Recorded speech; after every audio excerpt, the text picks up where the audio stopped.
Estamos por iniciar nuestra sesión cultural de este mes de agosto y nos acompaña el doctor José Andrés Hernández Denis. Les platicamos un poquito del doctor Hernández Denis. Él es un ginecólogo y obstetra, tiene más de 35 años de experiencia. Él es un médico que orgullosamente pertenece aquí a Médica Sur, especialista en ginecología y obstetricia de la UNAM. Tiene una maestría en administración de instituciones de salud y sus áreas de especialidad son los miomas uterinos, cirugía avanzada, salud reproductiva. El doctor Hernández Denis no nada más es un brillante médico ginecólogo, sino también es una persona que se ha dedicado muchos años de su vida al arte, a la fotografía, y ya nos ha acompañado antes en este sitio y nos da mucho gusto a la doctora Uribe y a mí tenerlo nuevamente, doctor. El día de hoy, su charla va a estar encaminada sobre la vida de Miguel Ángel, que es todo un personaje y el doctor nos va a ir envolviendo con su charla durante todo este tiempo. Doctor, nuevamente muchas gracias por estar aquí con nosotros. Es un gusto y pues un honor que lo tengamos aquí. Ya estábamos antes de empezar la sesión platicando sobre su próxima clase para 2027, sobre un tema muy interesante que ya lo sabrán posteriormente. Bueno, pues gracias, doctor, y gracias a todos ustedes también aquí por acompañarnos. Adelante. Muchas gracias, Marisol. Muchas gracias, Muchas doctor. graas, doctor. Se tiene que oír eco. Ya creo que ya lo podemos quitar, ¿no? Ya. Ok. Bueno, pues el día de hoy, el primer complacido soy yo de estar con ustedes y de compartir esta charla, plática de café, y algo para mí muy importante es esta introducción para que ustedes sigan leyendo acerca de personajes como Miguel Ángel, que pues decíamos que Miguel Ángel, si le preguntan a la IA, hay mucha gente joven, eh, pónganle a la IA que gusten, ¿quién ha sido el mayor representante del arte a nivel mundial y en todos los tiempos? Y probablemente alguna de estas inteligencias artificiales les diga, en primer lugar, Miguel Ángel. Entonces, hoy, desde aquí empezamos esta charla, véanlo como esta parte, esta introducción para que en el futuro, ojalá que también sean fanáticos de Miguel Ángel. Aquí le pedí a la IA que me hiciera una foto de Miguel Ángel y la foto de todos ustedes, miren, aquí estamos. Y algo que decía Miguel Ángel, que a los 88 años se pasó la vida quitándole al pedazo de bloque, al monolito de mármol, los pedazos que le sobraban para hacer las obras de arte que hizo él. Si tratamos de identificar por qué este personaje se considera el mayor exponente, el artista más grande que ha habido, quizás comparados con otros como Da Vinci, como algunas otras gentes, ¿por qué lo ponen en estos puntos? Vean ustedes, porque en la época de auge de Miguel Ángel, él era el mayor exponente en cuatro áreas. Es como si es un gimnasta y es bueno y saca oro en cuatro especialidades.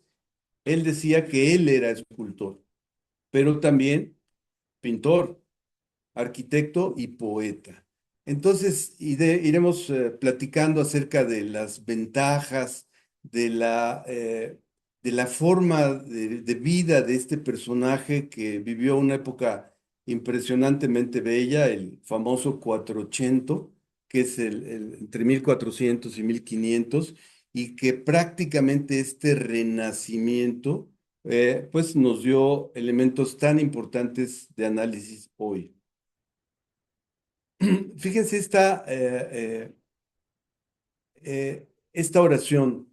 Inventó el cuerpo humano moderno. Es el padre del desnudo renacentista.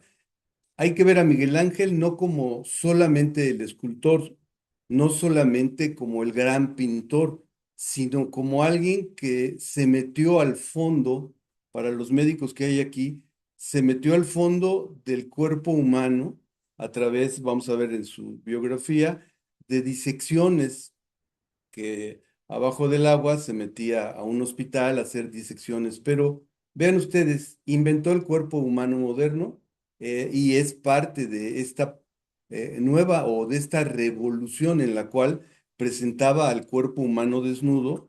Él decía que era bello, que era, tenía una belleza importante, pero desde el punto de vista médico nosotros identificamos que no solamente lo representaba, sino que hacía estas disecciones que le permitían tener conocimientos muy importantes de anatomía. Para toda la gente que está aquí joven, fíjense este término non finito. Él decía que se daba cuenta que era parte eh, de la evolución, pero que quería dejar obras inacabadas. ¿Por qué? Porque él se daba cuenta de que él no podía acabar o que él no tenía la capacidad de crear cosas perfectas. Entonces, mucha de esta teoría del non finito, obras que dejaba sin pulir para que la propia figura saliera de estos bloques de mármol. Preguntarán algunas gentes, ¿por qué Miguel Ángel en el 2026? Estamos hablando de un personaje que vivió hace cuánto. A ver, buenos matemáticos, ¿hace cuántos años que nació Miguel Ángel? 550 años. ¿Por qué hablamos hoy de una persona que vivió hace 500 años? Bueno, vamos a ver, tenía 88 años, estaba en el acme de su desarrollo, vio morir 13 papas y 2 repúblicas. A los 71 años, que yo ya estoy a punto de llegar, subí andamios para pintar o para esculpir. Se considera lo que platicamos al inicio, un artista total, no solamente pintor, no solamente escultor. Y vean este otro término que ojalá que lo anoten para que lo investiguen. Emprendedor obsesivo del arte. El arte no solamente es escultura, no solamente es pintura, no solamente es arquitectura, construcción, sino estas gentes dicen emprendedor obsesivo del arte. Y vean, fue un escultor que pintó, un pintor que construyó, un arquitecto y un poeta. A él en esa época, si hubiera existido las redes sociales, a él le decían el divino, porque pues tenía una cantidad importantemente de haters, ¿no? De gentes que lo odiaban, pero también un grupo muy importante de gentes que lo admiraban. Tercer punto que me interesaría que lo identificaran y que lo buscaran más adelante. La terribilita, belleza que da miedo, que te hace sentir pequeño. Y yo quisiera que levantaran la mano si alguien ha visto algunas de las obras de Miguel Ángel, La Piedad, del David, la Capilla Sixtina. Pues a lo mejor ahí nosotros nos damos cuenta de esto, ¿no? Es una belleza tan impresionante que, bueno, nos da miedo, ¿no? Nació el 6 de marzo de 1475 en Caprese y su nombre completo, Michelangelo di Lovico Buonarroti Simone. Aparentemente era un hijo no reconocido de un gran notario de Florencia. Fue entregado a una nodriza de picapedreros, de escultores, y él decía, mamé leche y polvo de mármol. Aparentemente su familia no tenía tanto arraigo como él hubiera querido, y su padre, como les decía yo, un hombre distante, y su madre murió cuando él tenía 6 años. 13 años, cuando empezó esta gran carrera, 13 años pasó en una de las escuelas florentinas que empezaban a desarrollar la escultura como parte importante Y pues uno de los personajes que yo no sé hoy en día quién sería, ¿no? Si Salinas Slim o López Obrador, claro, Lorenzo de Medici se lo llevó a su escuela, él tenía una escuela, él era dueño de Florencia, pero se lo llevó a su escuela y algo muy importante que lo trató como si fuera su hijo. Vean ustedes que dentro de esta condición habría que identificar o tratar de identificar en esa época cómo era la sociedad, qué buscaba. Y dicho sea de paso, les recomiendo una serie, no me acuerdo si está en Prime o en Netflix, que se llama Medici. Cuando a uno le gusta eso, ya ha leído varias cosas, dice, "Bah, se la están, pero prolongando estas gentes". Pero en algunas cosas, la fotografía y lo más importante de esta serie es que es en sitios locales, o sea, realmente casi todo fue en Florencia.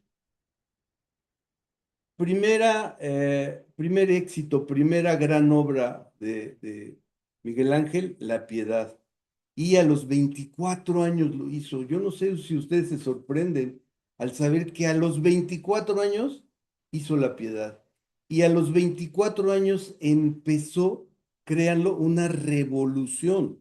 Porque si a los 24 años una gente que se ha preparado en escultura, en pintura, revoluciona algo como esto que estamos platicando, creo que es muy importante y en especial a los 24 años. Se pasó toda su vida peleando con los papas, peleando con el poder.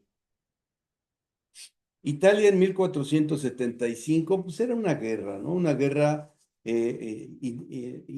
intrínseca en Italia. ¿Por qué? Porque Florencia era el gran desarrollo, la parte económicamente más importante, comparado con el poder venía de Roma. La familia Medici financiaban todo. Empieza en esta época, a inicios o en el 480, a hablar del humanismo, o lo que hoy llamamos el neoplatonismo. Esta parte física la tratamos a la parte humana. Y obviamente con esto, eh, eh, Miguel Ángel empieza a conocer este neoplatonismo.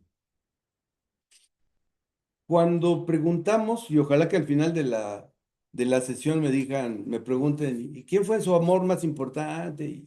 ¿Y con quién se peleaba? Vean ustedes, les hago una comparación. Leonardo da Vinci era 23 años mayor que él, Rafael 8 años menor, y Miguel Ángel estaba en medio.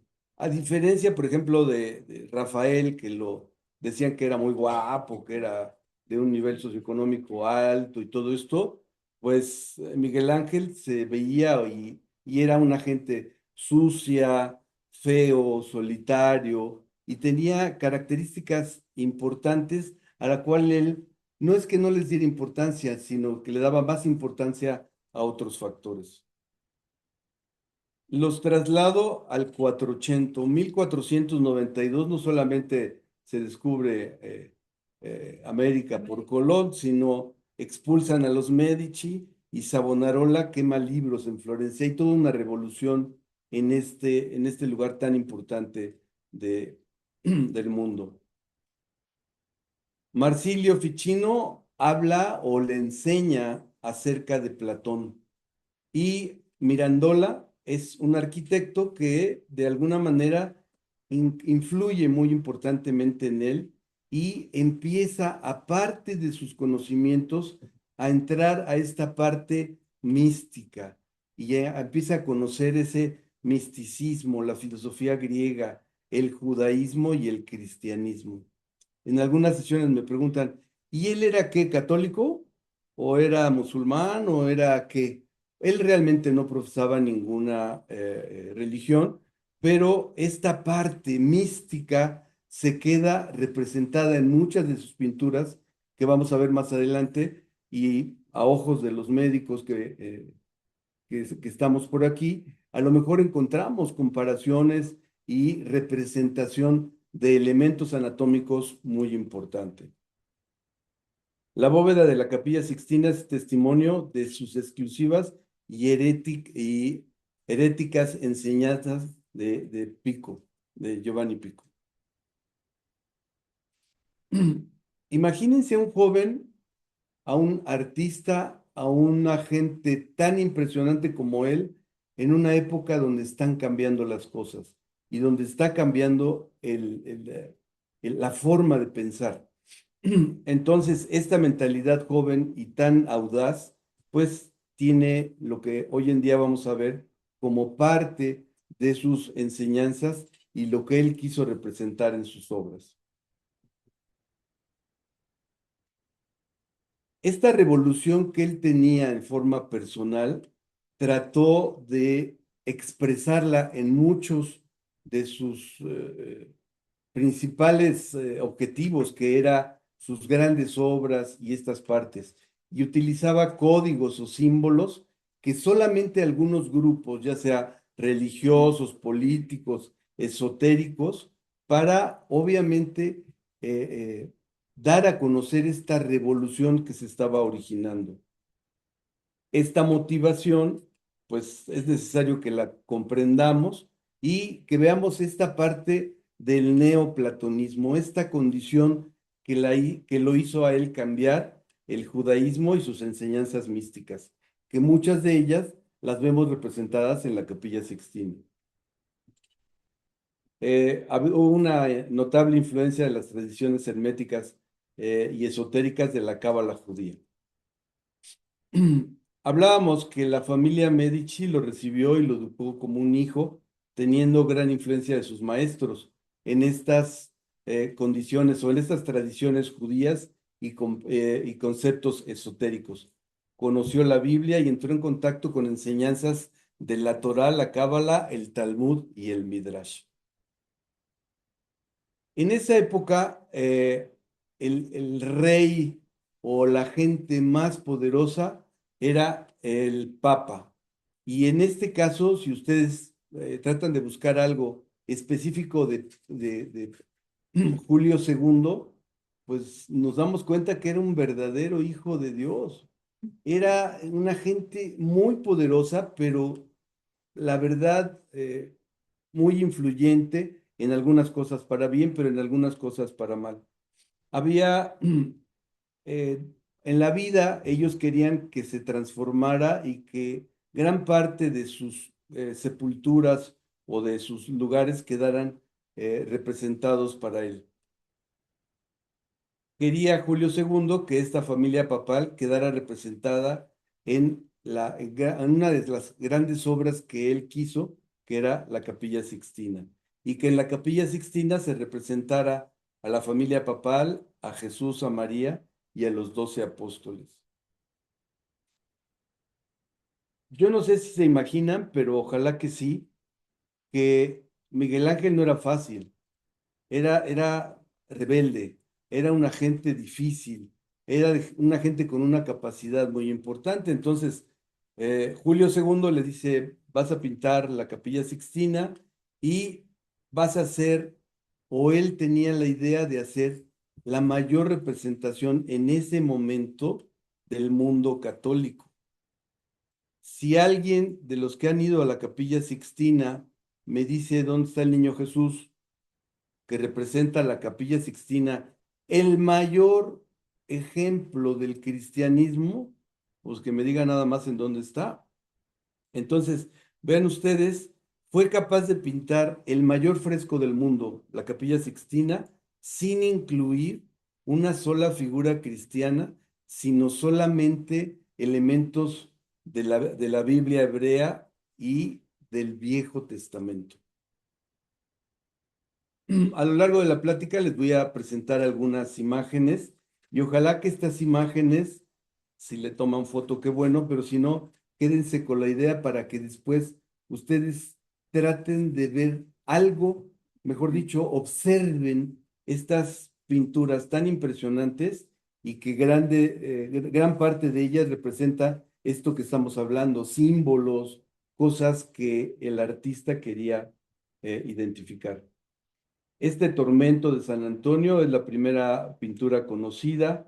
Esta la hizo en 1487 cuando tenía 12 años y realmente a este gran taller de Ghirlandaio fue su examen de admisión. Es una pintura difícil, ¿no? Es una pintura rara.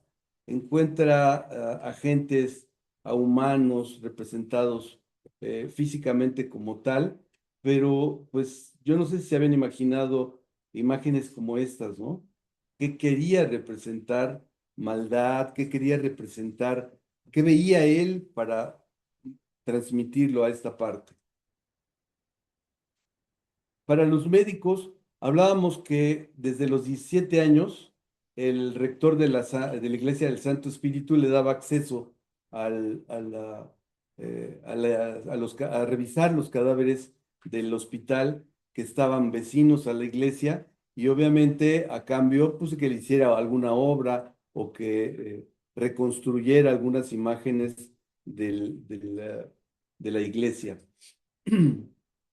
¿Cómo aprendió estos secretos del interior del cuerpo humano? Vean ustedes, 10.000 estudios con velas, 10.000 disecciones.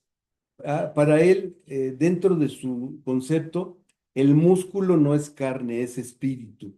Por eso él representaba, y lo vemos en las imágenes de la Capilla Sixtina, a gentes muy musculosas, a mujeres muy musculosas. Entonces hablaba él que el músculo era carne. Se los comento, mujeres que parecían hombres musculosos, no representaba sensualidad, representaba potencia, representaba fuerza. Fíjense lo que decía él, en cada bloque de mármol veo la estatua y la veo con tanta claridad como si estuviera frente a mí y lo único que tengo que hacer es quitarle lo que le sobra, ¿no?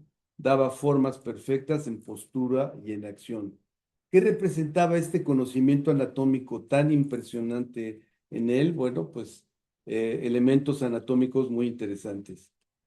Lo que les comentaba, solo tengo que quitar estas pedazos o estas paredes ásperas que aprisionan a esta hermosa aparición y dárselo a los ojos que, pues yo como artista ya lo vi.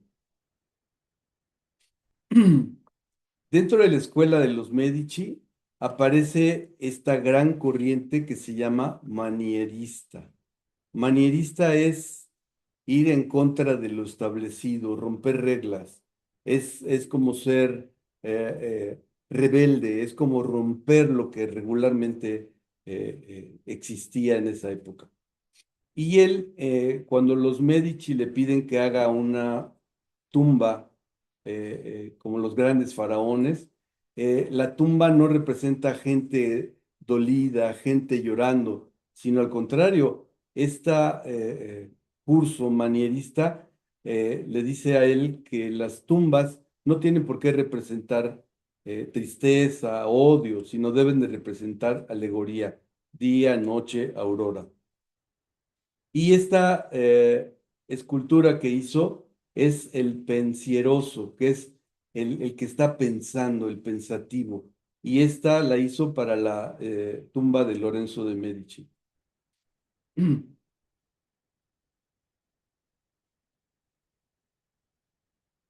Lorenzo de Medici, sí, sí, sí. No está representado aquí Lorenzo de Medici, pero esta escultura la hizo para la tumba de Lorenzo de Medici. Sí, no, no sé. Con todo gusto. Cuando la gente que no somos eh, tan conocedores de la escultura, pues vemos bonita, ¿no? La imagen, por ejemplo, vean ustedes esta imagen y dense cuenta que esto se hizo a base de qué, de romper, de esculpir, de tallar y muy importante que en las imágenes que les voy a pasar se identifiquen, por ejemplo, los detalles anatómicos, los doctores. ¿qué característica tiene el antebrazo en relación a los músculos en representación? En este caso, como bien comenta usted, la rodilla, las manos, la vasculatura de las manos. Entonces, dense cuenta de los conocimientos que tenía desde este punto de vista, pero desde el otro punto de vista tengo que ser un artista para que lo que conozco del antebrazo, bueno, lo pueda transmitir a una parte de piedra. Me decían que varios conocen el David, ¿verdad? Se para uno frente al David y ¿qué dice uno? Como en grandes obras. Qué bonito, qué grande, qué bien hecho, qué detallado. Pero, ay, impresionante que un bloque de este tamaño, exacto, tenga tantas características. Cuando le ordenaron hacer el David, eh, él escogió un bloque que había sido abandonado por varios escultores durante 40 años. Y le dijo el Papa, bueno, pues a ver si tú puedes hacerlo. Este bloque, 5,5 toneladas, 5,17 metros. Hay varias características que debemos de identificar. Manus fortis, la mano derecha grande. Y vean ustedes no solamente la representación, sino vean ustedes lo que quiso transmitir en esa escultura. ¿Cómo es posible que ante un bloque de piedra yo pueda o el artista pueda dar a entender un sentimiento o un momento? Es como el fotógrafo, al fotógrafo le dicen, mira qué bonita foto, qué buena cámara tienes. Mangos, mangos, es la historia que quise contarles a través de esta foto. Entonces vean ustedes en el David, furia contenida, el momento antes. Dicen gentes que es el David y el Goliat. El David vencedor, el con la cara de Goliat. Ay, aquí la representación es esta furia contenida, el momento antes de la pelea, la mano derecha proporcionalmente un poquito más grande de lo habitual, las venas del cuello hinchadas. Para la gente que la conocen, está frente al Palacio Vecchio en Florencia y es mirando hacia Roma, como retando a Roma, siendo que de alguna manera, y les transmito que Florencia competía con Roma, ¿sí?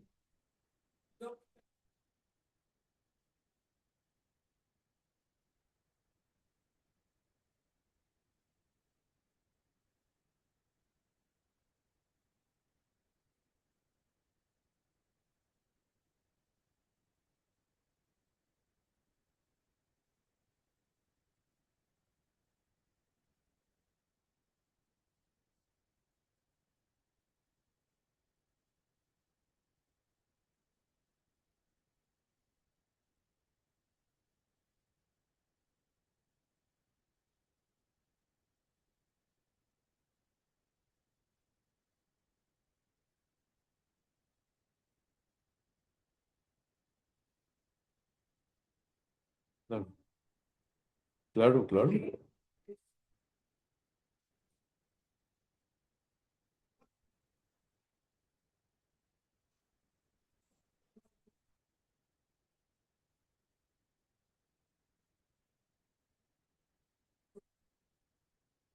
claro,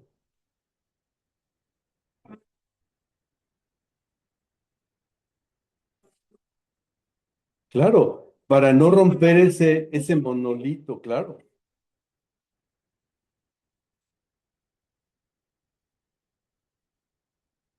Lo dice muy bien la proporción, el conocimiento, y vuelvo a decirles, no solamente esto, esta parte física, sino transmitir en una piedra un sentimiento, una emoción. La mirada, ahorita lo vamos a ver. ¿Cómo es posible que 2 millones de personas vayan a ver un pedazo de piedra, ¿no? Vean ustedes la mano derecha. Si nos fijamos específicamente,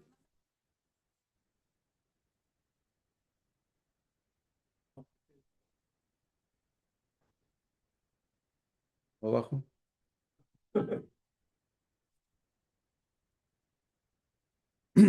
Vean lo que dice mi amiga, ¿se llama? Luzma, la proporción de la cara, el cuello, el cuerpo, el abdomen, pero sí proporcionalmente, vean ustedes, esta mano derecha. Si vemos de alguna manera detalles tan finos, bueno, pues a lo mejor hicimos muy bien el cuerpo, pero vean ustedes el ojo, vean ustedes las cejas, el cabello, la oreja,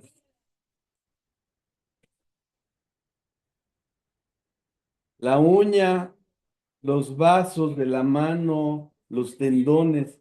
Entonces, estarán de acuerdo que de alguna forma no es fácil, ¿no? Transmitir y romper un monolito de 5 metros y transmitir todo esto que queremos. Adelante.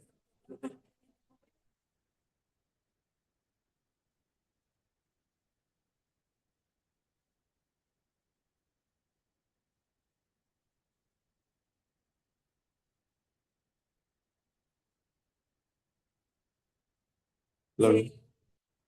Un boceto. Ujú.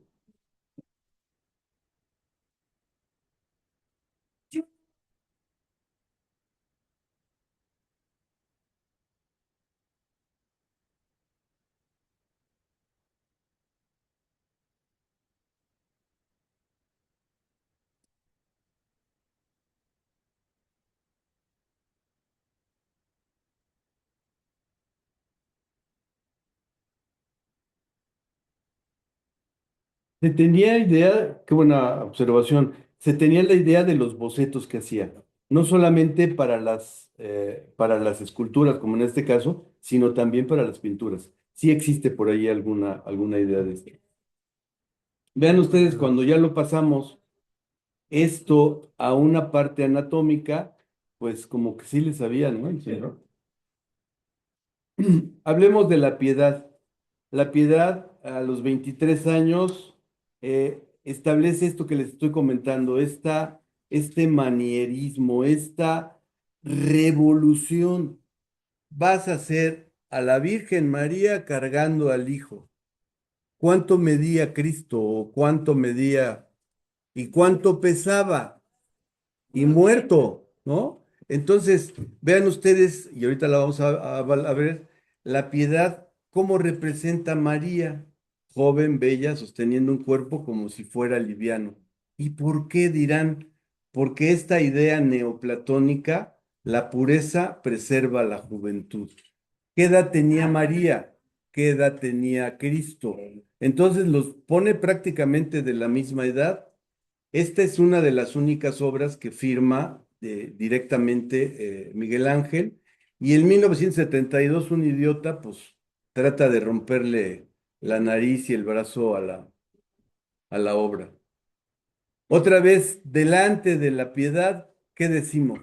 Qué bonito, qué maravilla, qué precioso, qué... Pero cuando estamos enfrente de la piedad, estamos sudando, tenemos hambre, tenemos calor, y el de atrás me está empujando. Pero importante que lo conozcamos antes y que vayamos y apreciemos cosas tan, tan relevantes como esto, ¿no?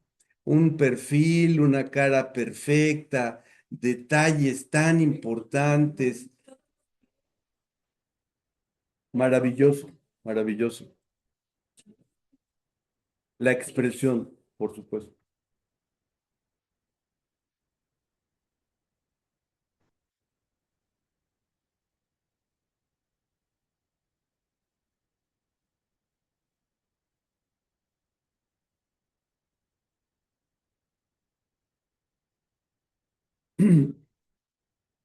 También muy buena observación, también muy buena observación,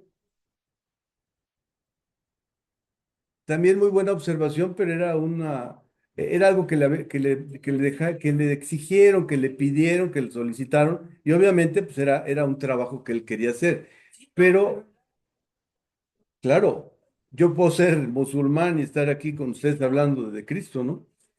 Importante que vean esta parte que lo que quería yo resaltar. La edad de esta persona y la edad de esta persona. Y obviamente lo que representa, lo que trae atrás. Revoluciono, el alma es más fuerte, la juventud me mantiene más fuerte, más joven. Interesante. El Moisés lo hizo para para la tumba del Papa Julio II. Y mucha gente dice, oye, pero Moisés tiene cuernos. Para él, los cuernos no se ven como cuernos, sino como rayos de luz. Y hay también detalles anatómicos en antebrazos, dedos, cuádriceps y barba.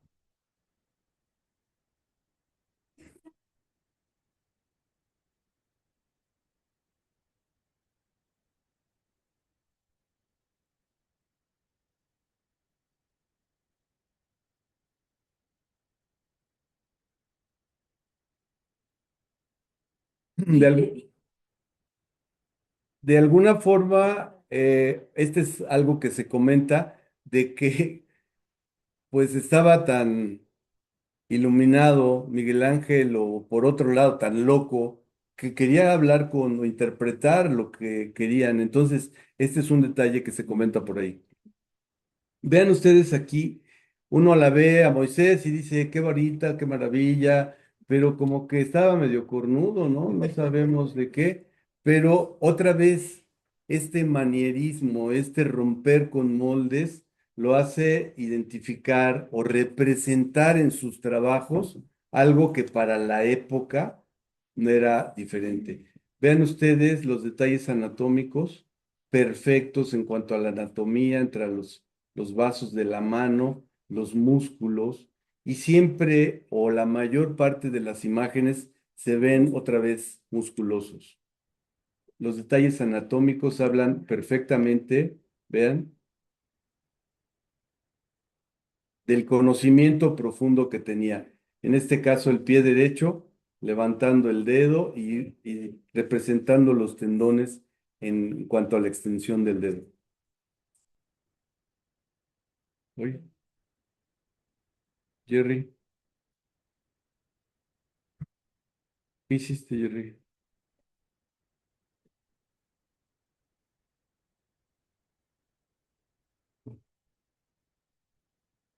Repetirlo, con todo. Y hablemos en esta segunda parte de la sesión de la Capilla Sixtina. Otra vez levanten su mano quienes han visitado la Capilla Sixtina. Una vez, dos veces, tres veces, cinco veces. Importante sugerencia. Si ya fueron una vez, vayan una segunda vez leyendo. Sobre todo para identificar esto, ¿no? Quiero ver específicamente esto, quiero recordar lo que escuché en alguna ocasión. Y ojalá que pues puedan también ser partícipes de esta condición. Le dijeron a Miguel Ángel, pues píntate estos 1100 metros cuadrados a 20 metros de altura y hazte unas 300 figuras. Lo hizo en 4 años, entre 1508 y 1512, y también el señor revolucionó la forma de pintar. Él llamaba esto buon fresco, pinta sobre yeso húmedo. Esto para la gente que pinta, pues es una eh, eh, forma rara de pintar, porque ¿cómo se va a ver cuando se seque? ¿Qué tan húmedo tiene que estar? Entonces, esta condición es muy relevante. Dentro de la Capilla Sixtina habría que identificar 9 escenas, básicamente el Génesis, la creación de Adán, y es una obra tan bonita o tan rara que de alguna manera se visita por 7 millones de personas al año. Entramos en la parte que yo les voy a dejar de tarea. Es la capilla más sagrada del mundo cristiano. ¿Y quién va a verla? Pues todos, ¿no? Cristianos, judíos, musulmanes, ateos, ah, por gracia de Dios, amantes del arte o curiosos. La principal atracción, pues, son los frescos de la bóveda, ¿no? Y pues obviamente identificamos o tratamos de identificar las pinturas. Pero cuando los doctores que están allá atrás van y ven, por ejemplo, en algunas imágenes y se ponen a ver códigos secretos que Miguel Ángel puso en sus pinturas de la Capilla Sixtina, pues aquí, y les doy la referencia si quieren más adelante, ¿qué representó en esta pintura? Bueno, pues identificó perfectamente en la parte anterior del cuello, pues perfecto el tiroides, los vasos, el cuello. En la parte del abdomen, parte de los grandes vasos. Y así como esto, hay algunas otras imágenes tan relevantes. ¿Cómo se llama esta imagen? La creación, la creación que no se toca, que identifica a Adán siendo tocada por la divinidad, pero que a los ojos de los doctores que están allá atrás, esta divinidad pues no es casualidad. ¿Qué pretendía Miguel Ángel que enseñara a la humanidad? ¿Qué visión tenía pensada para la Capilla Sixtina, no solamente en su época, sino a la posteridad? Y habría que preguntarnos si alcanzó su objetivo.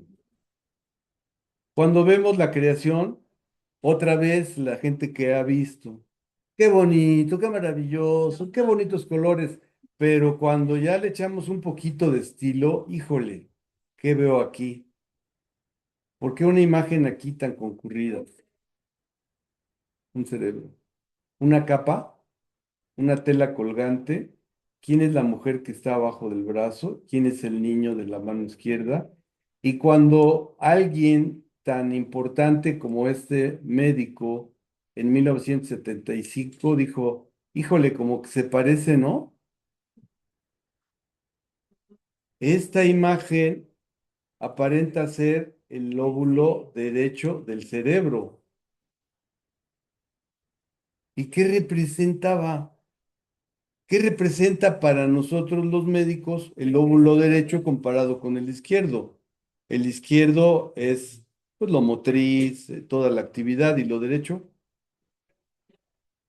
lo- la creatividad, lo místico, toda esta parte. El cerebro es el órgano vinculado de forma mística y en especial el estelado en el lado derecho. Y si ya le ponemos un poquito más de estilo, identificamos la vasculatura del cerebro, el tallo. Cuando hablamos del juicio final, tenemos que saber que la Capilla Sixtina fue pintada en una época y 25 años después, él mismo va a pintar el juicio final. Pablo tercero, ya no era Pablo segundo, le pide pintar este muro altar. 400 cuerpos desnudos, retorciéndose, no hay un orden, hay caos, hay angustia. Es una época en Italia de contrarreforma. Lo acusan de hereje por tantos desnudos y como en esta época, en épocas anteriores a él, lo acusaban de homosexual. Entonces, híjole, este juicio final representa otra época de la historia y otro momento tan relevante. Otra etapa de su vida, sobre todo, ¿por qué? Porque pues ya había pasado tiempo, ya había vivido, ya había sufrido grandes condiciones. Para esta época, él ya padecía de los riñones, la forma de pintar, el tamaño, la altura de estas pinturas es importante. Biagio de Cesenia era uno de sus enemigos y él lo representa como Minos con orejas de burro y serpiente. Y él se pinta a sí mismo en en este juicio final. ¿Cómo habría que ver la Capilla Sixtina la próxima vez que vayan? Y los que no han ido, que vayan. La bóveda es el Génesis, es el Antiguo Testamento. La pared del altar, el Apocalipsis, el final, el juicio. Y vean ustedes, en la capilla no pintó santos, pintó el manual de instrucciones de la humanidad según la Biblia, de donde venimos en el techo y a donde vamos a la pared de enfrente. Otra vez el juicio final. ¡Qué bonito! ¡Qué color! ¡Qué maravilla! ¡Qué... Parece una manifestación, ¿no? Vean ustedes, cuánta gente, cuánta emperatriz, qué bárbaro. Pero cuando tratamos de centrarnos en algunas zonas muy especiales, aquí vemos que ya está Jesús y que ya está María, que aquí está él representado como una piel desollada.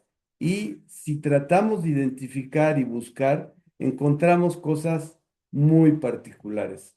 Y obviamente, como todos decimos, qué color, qué técnica, qué maravilla, qué proporción, qué condición tan impresionante. A los doctores ven, pues, los músculos de la pared, la expresión de los ojos, todo. Los músculos, la expresión, condiciones tan importantes. Y aquí está él, como piel desollada. Decíamos por qué se considera el mayor exponente o el artista integral más grande de todas las épocas, porque en esa época él era el picudo en cuatro áreas: escultura, pintura, y como arquitecto, a los 71 años le dijeron, vamos a que hagas San Pedro. Y diseñó la cúpula más grande del cristianismo, que nada más tiene 42 metros, y que fue la inspiración para hacer la cúpula de Washington, del Capitolio. Y antes había hecho otras estructuras, como la Biblioteca Laurenciana, en la cual la escalera representaba algo petrificado. La Plaza del Capitolio, el primer diseño urbano moderno del mundo. Todo después de mi edad casi, ¿no? 70 años. Trabajó hasta 6 días antes de morir, a los 88 años, tallando Piedad Rondanini. Y para acabarla, también más de 300 sonetos, Cavalieri in Colonna, gran representación. Él era rico, pero vivía como pobre y usó el martillo hasta morir. Murió en febrero de 1564. Se dice que con él muere el Renacimiento. Murió en esta zona de la ciudad de Roma, en Piazza Venecia, y fue enterrado en Florencia. Termino con dos pensamientos que ojalá que se queden con ellos. No esculpía para representar el cuerpo, esculpía el cuerpo para representar el alma. Por eso, decíamos matemáticamente, 551 años después, 7 millones de personas visitan la Capilla Sixtina y 2 millones hacen fila para ver un pedazo de mármol de 5 metros. Muchas gracias. Y como buen mexicano, no se pueden tomar fotos en la Capilla Sixtina y pues ahí me estoy tomando una selfie. Avanti. Pues muchas gracias. Ojalá que les haya gustado.